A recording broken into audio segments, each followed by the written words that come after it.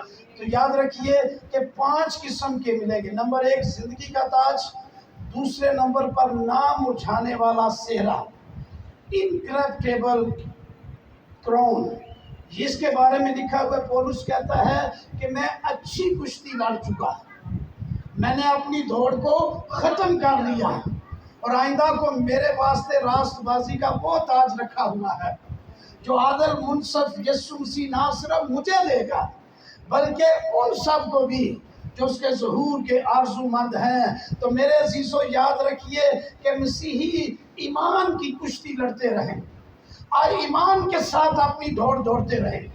جب آپ ایمان کی کشتی لڑ چکیں گے، جب آپ اپنی دوڑ کمپلیٹ کر لیں گے، تو آپ کے لیے راست بازی کا تاج زندہ یسوع مسیح کی طرف سے۔ میں شکر گزار ہوں ایسے خادموں کے لیے جو دکھوں میں، مصیبتوں، پریشانیوں میں، تکلیفوں میں، بیماریوں میں ہمارا زندہ یسوع مسیح کی انجیلی خدمت کا کام سر انجام دے رہے ہیں۔